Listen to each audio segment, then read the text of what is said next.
Bismillahirrahmanirrahim. Assalamualaikum warahmatullahi wabarakatuh. Alhamdulillah wassalatu wassalamu ala Rasulillah wa ala alihi wa ashabihi ajma'in, amma ba'd.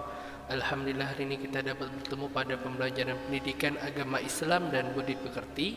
Pada pertemuan yang kedua, insyaallah kita akan menyambung materi kita yang sebelumnya, yaitu tentang iman kepada kitab Allah, mana sudah kita bahas sebelumnya, dan kita akan melanjutkan pada episode ini, yaitu tentang kandungan Al-Quran.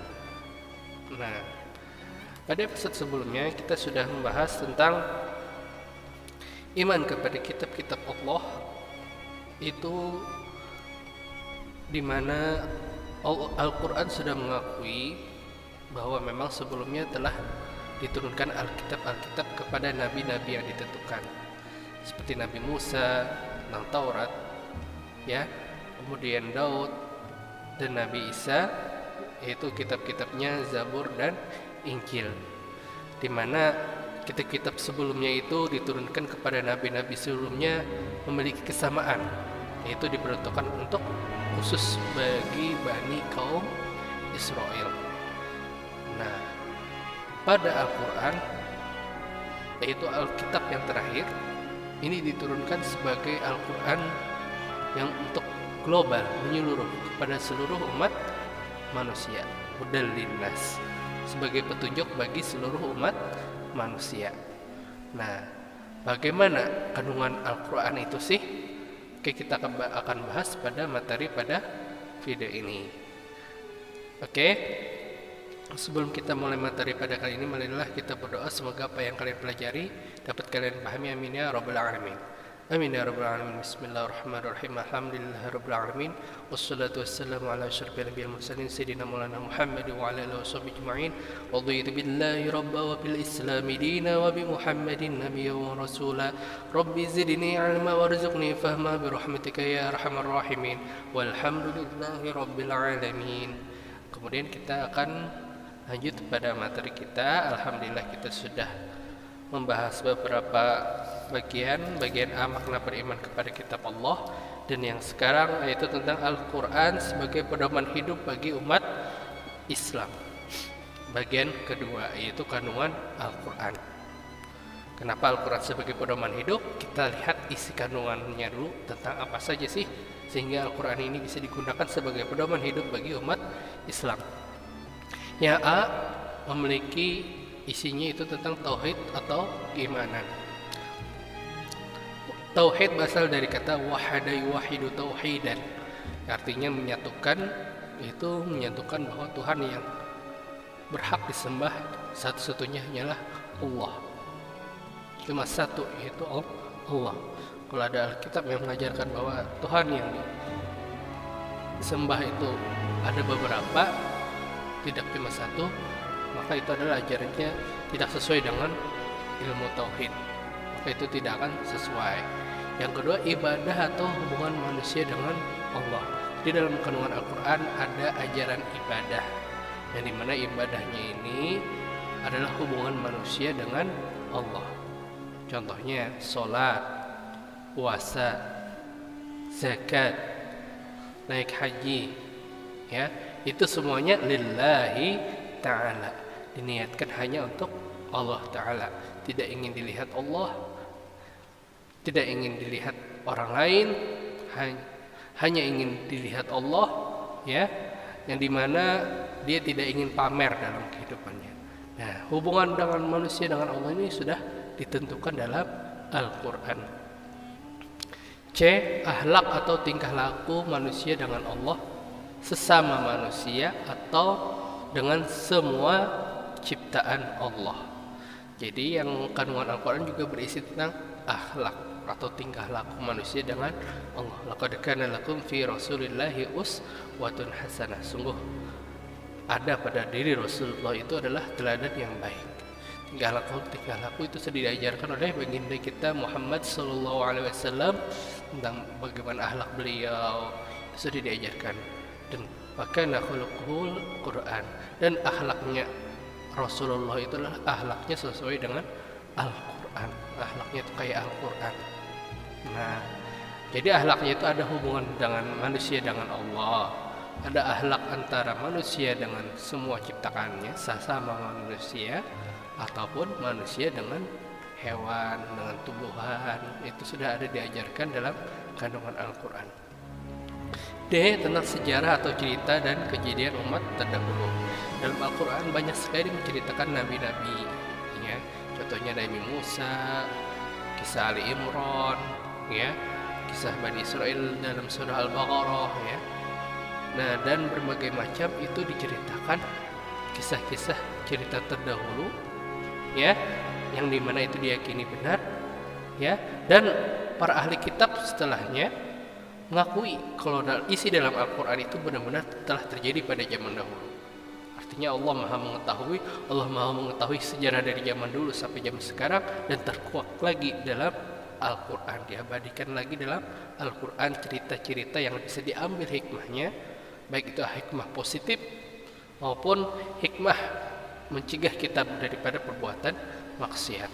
Cerita-cerita seperti cerita Fir'aun, ya, cerita-cerita orang-orang Abu Lahab, itu diberikan contoh bagaimana keadaan mereka di akhir hayat, agar kita menjauhi sifat-sifat orang yang seperti itu.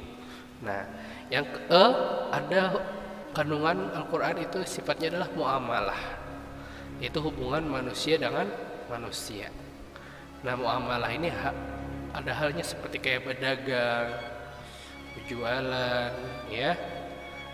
Kemudian saat kita bertemu bagaimana bersapa, itu diajarkan kita untuk mengucapkan salam, saling menegur, dan lain-lain.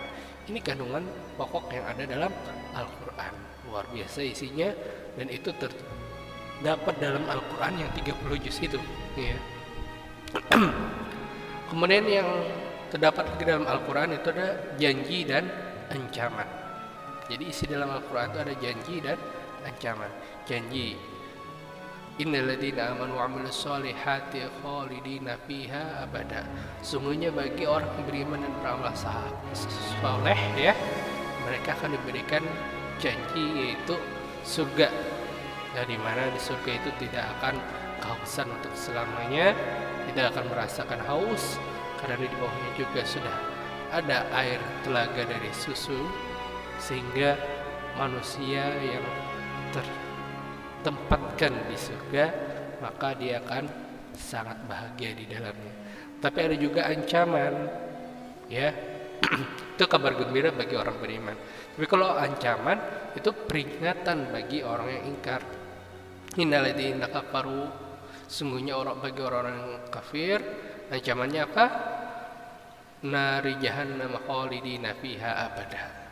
Sungguhnya bagi orang-orang kafir itu adalah ancaman bagi mereka adalah neraka, yang dimana di sana itu akan sangat panas dan mereka akan kekal selama-lamanya di api neraka itu. Na'udzubillah. Itu adalah peringatan bagi orang yang ingkar, tidak patuh dengan perintah daripada Allah Subhanahu wa Ta'ala. Nah, kemudian bagian G, syariah. Jadi dalam Al-Quran juga berisi tentang syariah. Makanya dalam syariah ini maka menimbulkan hukum, ada yang wajib, ada sunnah, ada haram, ada makruh, dan mubah. Wajib artinya wajib dilaksanakan bagi umat muslim itu akan mendapatkan pahala, dan kalau ditinggalkan akan berdosa. Sunnah dikerjakan akan mendapatkan pahala, ditinggalkan tidak apa-apa. Haram ini adalah dikerjakan itu haram, mendapatkan dosa, tapi kalau kita bisa meninggalkannya maka kita akan mendapatkan pahala. Makruh lawannya dari sunnah, kita kerjakan jadi haram, ya. Dan mubah itu artinya boleh-boleh saja, tidak mengarah kepada wajib, tidak juga mengarah kepada haram. Nah, jadi dalam hukum Islam, ya, setiap apapun perkara kita kembalikan kepada Al-Quran, maka kita akan menemukan beberapa hukum-hukum ini. Dari mana kita ini juga perlu minta pendapat dengan ulama yang dapat memahami Al-Quran, tahfiz Quran, memahami Al-Quran, dan hafal tentang kaidah-kaidah ilmu Al-Quran.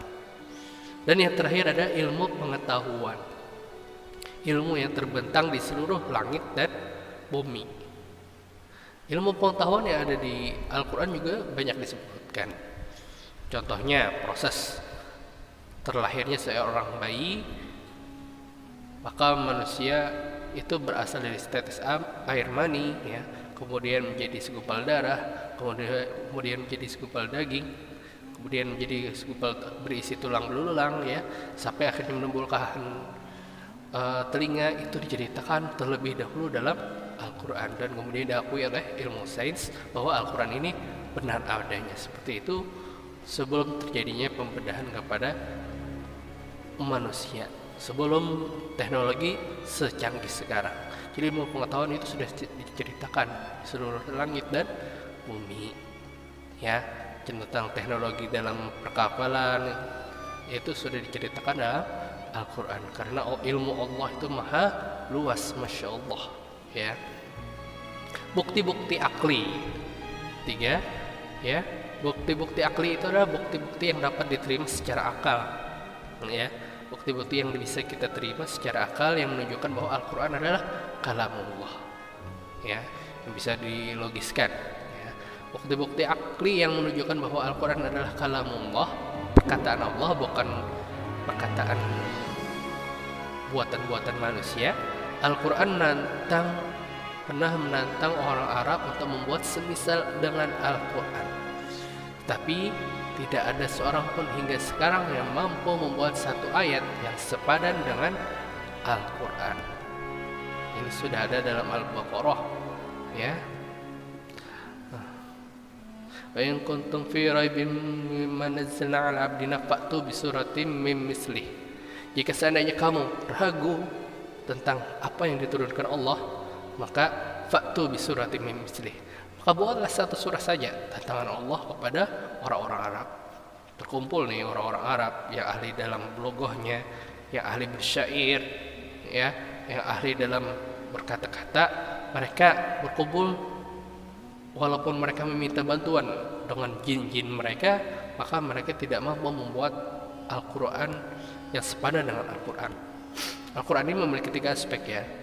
Kedalaman maknanya sesuai dengan keindahan kata-katanya, dan keilmu tentang hal-hal gaib. 3 buting ini adalah yang termasuk dalam Al-Quran. Kalau kata-katanya cuma biasa kata-kata sehari-hari, itu sih gampang, ya. Tapi kalau dalam Al-Quran ini 3 aspek yang dimilikinya. Yang pertama tadi keindahan kata-katanya, kedalaman maknanya, dan pemberitaan hal gaibnya. Itu luar biasa. Pendek tapi padat, ya.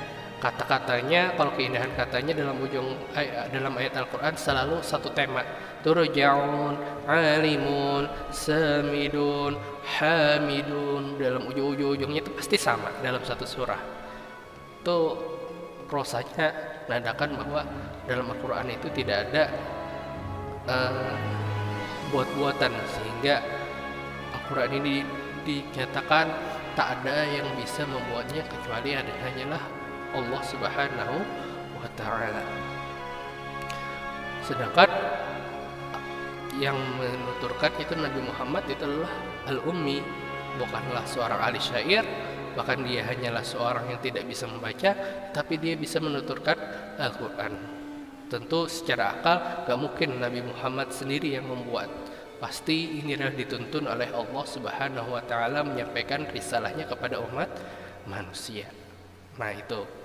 Yang kedua, jika ada orang Arab bisa membuat satu ayat yang sepadan atau lebih indah daripada Al-Quran, niscaya hal itu akan diketahui oleh khalayak ramai dan banyak orang yang belajar sastra kepada orang tersebut. Namun dari data sejarah mutawatir, tidak ada satupun ahli syair yang mampu membuat ayat yang sepadan atau lebih hebat daripada Al-Quran. Kededah dalam sejarah secara mutawatir, tidak ada satupun ahli syair tadi yang mampu, yang bisa membuat sebanding dengan Al-Quran. Mungkin mereka membuat ayatnya panjang-panjang, enggak singkat padat, atau bisa juga mereka membuat tetapi tidak memiliki hal-hal gaib. Hal-hal gaib tadi kan tentang penciptaan yang ada di dalam perut, itu tidak diketahui. Itu hal gaib namanya. Saat itu tidak diketahui bagaimana proses air mani menjadi seorang anak manusia, ya, itu tidak diceritakan. Nah, kemudian hal-hal gaib lainnya tentang ruh, ya, yasalunaka 'anir ruh qul ruhu min amri rabbi, ya, itu ada dalam Al-Qur'an. Nah, yang kalam dan tulisan manusia selalu mengalami perkembangan seiring dengan perjalanan waktu. Nah, jadi kalam dan tulisan manusia karena seiring dengan perjalanan waktu itu bisa memiliki perkembangan dari fasih menjadi tidak fasih, ya. Adapun mengungkapkan Al-Quran memiliki gaya yang sama-sama indah, baik ayat yang pertama turun maupun yang terakhir turun. Jadi kalau ayat orang membuat sebuah karangan, ya, yang namanya bikin karya terus, awalnya fasih, ujungnya tidak menjadi tidak fasih. Awalnya bagus, ujung-ujungnya jadi kada bagus.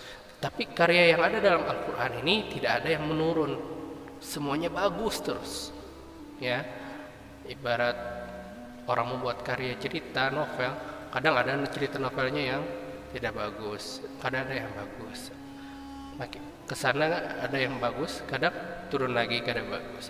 Tapi dalam Al-Quran tidak ada satu ayat pun yang memiliki penurunan, semuanya indah, sama-sama indah, baik ayat yang pertama maupun sampai ayat yang terakhir tuh. Jadi nggak mungkin kalau kalam dalam Al-Quran itu adalah buatan daripada manusia. Muhammad dikenal sebagai nabi yang ummi, kadang suah belajar membaca dan menulis, sehingga tidak mungkin membuat karya yang melebihi para ahli syair. Orang ahli syair yang kada bisa, bagiannya orang yang ummi gitu. Secara logika gak mungkin Nabi Muhammad yang menyampaikan Al-Quran ini, pasti ada orang lain, yaitu Allah Subhanahu wa Ta'ala yang langsung yang menyampaikan melalui nabi-nabinya. Gaya penuturan hadis berbeda dengan penuturan Al-Quran. Gaya penuturan Al-Quran itu sebagaimana Rasulullah membaca tartil mengaji. Beda dengan hadis. An Abi Hurairah radhiyallahu anhu qala Rasulullah sallallahu alaihi wasallam, inna ad-dina 'indallahil Islam. Nah, itu nada tegas yang biasanya dalam kehidupan sehari-hari Rasulullah beliau sampaikan. Tapi kalau Al-Quran beliau lebih tubuhnya agak gemetar dan suaranya terasa merdu, ya, yang awalnya tegas, kemudian dalam Al-Quran suaranya agak merdu dan dia lantunkan, Rasulullah lantunkan dengan tartil dan suara yang Masya Allah luar biasa. Tidak ada yang bisa menyerupai bagaimana suara Rasulullah SAW saat membaca Al-Quran. Semua orang terpukau saat mendengar Al-Quran, seakan-akan lain Rasulullah yang berpandir, ya, dan mereka sadar itu adalah Allah yang menitipkan firman-Nya melalui baginda Nabi Muhammad SAW dalam menuturkan firman-Nya. Kemudian gaya penuturan hadis berbeda dengan penuturan Al-Quran. Dan yang F, di dalam Al-Quran ada ayat-ayat yang bisa mengancam keselamatan dan kredibilitas Nabi Muhammad SAW. Nah, jadi kalau misalnya masa membuat Al-Quran terus mengancam diri sendiri, gak mungkin, ya, pasti akan memuji diri sendiri. Tetapi Al-Quran juga ada yang bisa memberikan keselamatan, tetapi ada juga tidak mendukung, ya, tidak sejalan dengan pendapat Nabi, tetapi diluruskan oleh Allah melalui firman Allah Subhanahu wa Ta'ala. Seakan-akan lain Rasulullah yang berbicara, tetapi Rasulullah dipandu oleh Al-Quran. Nah, kemudian yang bagian keempat, ada nama-nama lain daripada Al-Quran. Jadi Al-Quran ini gak cuma Al-Quran namanya, ada nama-nama lain yang bisa disebut digantikan sebagai nama Al-Quran. Yang pertama seperti Al-Huda, artinya Al-Quran sebagai petunjuk bagi seluruh umat manusia. Hudan artinya petunjuk. Al-Furqan, Farqa artinya pembeda. Al-Quran sebagai pembeda antara yang baik dan buruk. Jadi kalau orang mengumpati Al-Quran berarti mengumpati yang baik. Dan kemudian Al-Quran melarang sesuatu berarti itu hal yang terburuk, ya. Itu dijelaskan dalam Al-Quran. Kemudian asyifa artinya penyembuh, penawar obat, penenang hati. Al-Quran ini disebut juga dengan asyifa. Saat membaca Al-Quran, alhamdulillah, gimana rasanya, terasa adem ya membaca Al-Quran. Itu karena arti nama lain daripada Al-Quran itu disebut dengan asyifa, obat bagi hati-hati kita. Kemudian az-zikra artinya Al-Quran sebagai peringatan adanya ancaman dan balasan. Zikir, pengingat. Nah, jadi dengan adanya Al-Quran itu sebagai mengingatkan kita bahwa adanya ancaman dan balasan. Tadi ada ancaman yang baik, itu akan ancaman yang akan buruk, itu mengancam kita untuk menghindari perbuatan maksiat, maka kita akan diletakkan di neraka, dan balasannya bagaimana itu diingatkan oleh Al-Quran. Dan yang terakhir ada Alkitab, artinya Al-Quran adalah firman Allah Subhanahu wa taala yang dibukukan. Kata yaktubu kitaban. Nah, inilah 5 nama lain daripada nama-nama Al-Quran. Sebenarnya masih banyak lagi dalam Al-Quran, ya. Jadi dalam Al-Quran kadang menyebut Al-Quran ini inna nazzalna dzikra, sungguhnya kami telah menurunkan az-zikra, tapi Al-Quran disebut dengan az-zikra. Makanya inilah yang dimaksud dengan nama-nama lain Al-Quran. Al-Quran menggunakan nama-nama ini sebagai penyebutan sebagai Al-Quran ini. Nah, itu.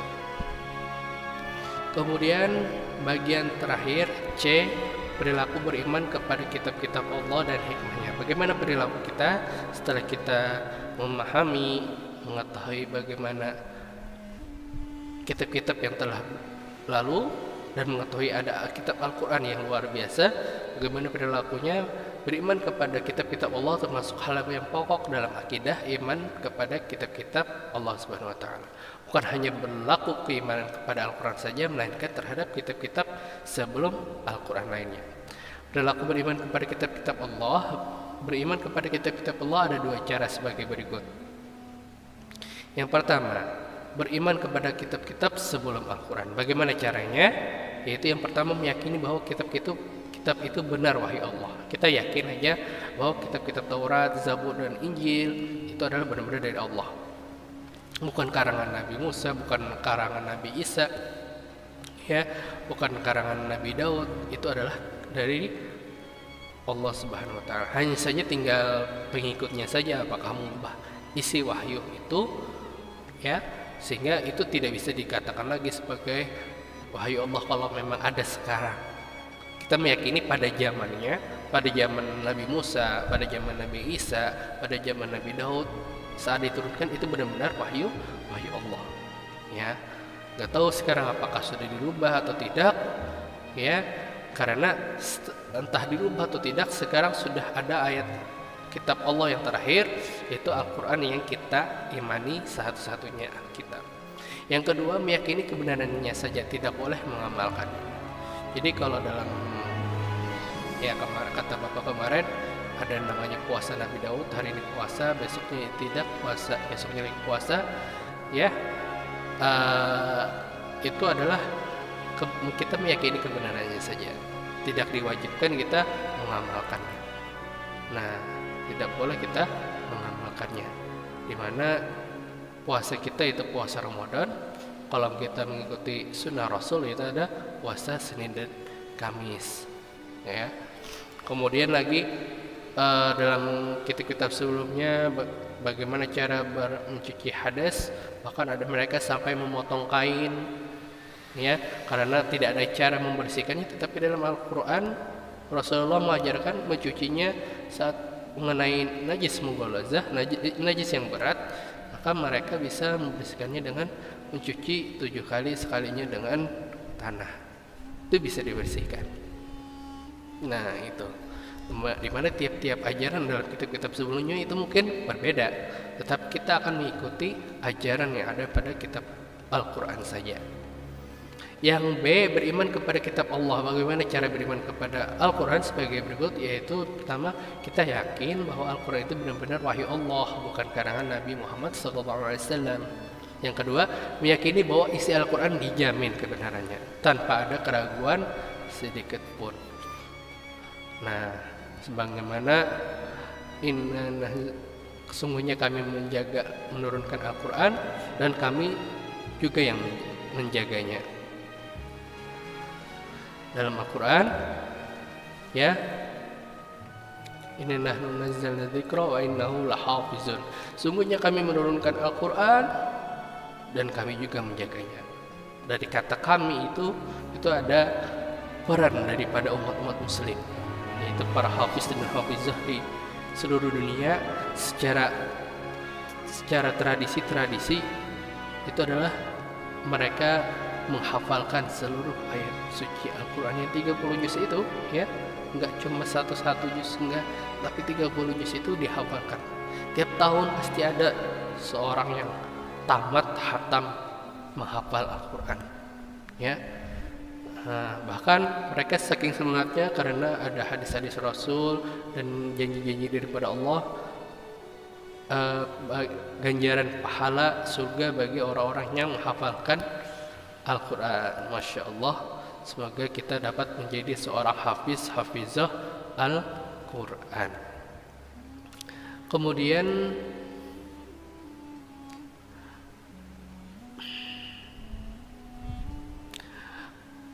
mempelajari, memahami, dan menghayati isi kandungan Al-Quran. Kalau kita memang beriman kepada kitab Allah, maka insya Allah kita akan memahami. Artinya mempelajari, belajar bujur, ya, tentang Al-Quran, belajar tentang kitab Al-Quran. Kita kayak ini aja, nah ini salah satu kita mempelajari tentang isi Al-Quran, belajar Al-Quran. Pendidikan Al-Quran, belajar pendidikan agama Islam, itu adalah salah satu kegiatan, yaitu mempelajari Al-Quran.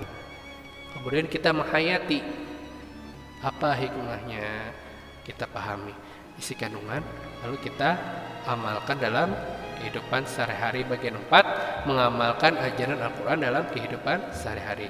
Kita paham, kita hayati, lalu kita amalkan, gak cuma dipelajari aja, kita pakai dalam kehidupan sehari-hari. Nah, saat kita mengamalkan apa yang ada dalam Al-Quran, berarti kita adalah orang yang beriman kepada kitab Al-Quran. Kalau misalnya kegiatan kita tidak sesuai dengan Al-Quran, berarti kita belum mengamalkan apa yang diperintahkan dalam Al-Quran. Fungsi iman kepada kitab-kitab Allah memiliki banyak fungsi. Yang pertama itu mempertebal keimanan kepada Allah Subhanahu wa taala, B, memperkuat keyakinan akan tugas para rasul, C, memberi kabar gembira berupa surga dan pemberi peringatan, D, menambah ilmu pengetahuan kita, E, menanamkan toleransi terhadap agama lain. Nah, sehingga kita akan menambahkan toleransi. Kita tahu ya, mereka adalah orang-orang ahli kitab yang masih bertahan kepada kitab-kitab mereka, karena kita yakin memang sebelumnya sudah memang diturunkan Taurat dan Zabur dan Injil, sedangkan mereka masih mengimani hal-hal tersebut, walaupun nggak tahu bagaimana ajaran zaman sekarangnya ya, apakah masih sesuai dengan Taurat, Zabur dan Injil pada zaman Nabi Musa, wallahu alam ya. Kemudian yang F, sebagai pedoman hidup yang paling tinggi. Nah, jadi fungsi kita iman kepada kitab-kitab Allah, kita jadikan Al-Quran sebagai pedoman hidup. Yang kemudian sebagai petunjuk bagi manusia. H, sabar dalam menerima cobaan. I, mempunyai kepekaan dan kepedulian sosial. Dan yang terakhir, mempunyai sikap optimis. Itu optimis, percaya diri dalam beribadah. Kemudian hikmahnya apa? Hikmahnya itu beriman kepada kitab-kitab Allah akan memberikan hikmah dalam kehidupan orang-orang yang mengimaninya. Adapun hikmah beriman kepada kitab-kitab Allah Subhanahu wa taala sebagai berikut. A, meningkatkan keimanan kepada Allah Subhanahu wa taala yang telah mengutus kepada Rasul untuk menyampaikan risalahnya. B, hidup manusia menjadi tertata karena adanya hukum yang bersumber pada kitab suci. C, termotivasi untuk beribadah dan menjalankan kewajiban-kewajiban agama seperti yang tertuang dalam kitab suci. D, memberikan kemantapan dalam menjalani keislaman. E, menyadarkan akan kasih sayang Allah Subhanahu wa Ta'ala, sehingga selalu bersyukur terhadap segala bentuk nikmat yang telah dilimpahkan oleh Allah Subhanahu wa Ta'ala. Dan yang F, yakinkan kita bahwa Islam adalah risalah seluruh nabi dan rasul. Dan yang terakhir G, mengetahui perhatian Allah Subhanahu wa Ta'ala terhadap seluruh hambanya, sehingga menurunkan kitab yang menjadi hidayah bagi setiap umat. Nah, jadi turun-turunnya Al-Quran ini adalah salah satu perhatiannya Allah, ya, dimana tiap-tiap umat itu memiliki kitabnya, ya, baik dari zaman dulu sampai zaman sekarang. Nah, mungkin itulah hikmah kita beriman kepada kitab-kitab Allah Subhanahu wa Ta'ala. Mungkin itu saja dari Bapak. Setelah ini nanti silakan kalian kerjakan tugas berikut. Lihat aja nanti ada soal, ya, kalian kerjakan yang ada di link di deskripsi, ya, yaitu berupa soal pilihan ganda. Kalian kerjakan di classroom masing-masing. Mungkin itu saja dari Bapak. Salah kata mohon maaf. Jangan lupa kalian komen nama kelas dan sebut kita hadir.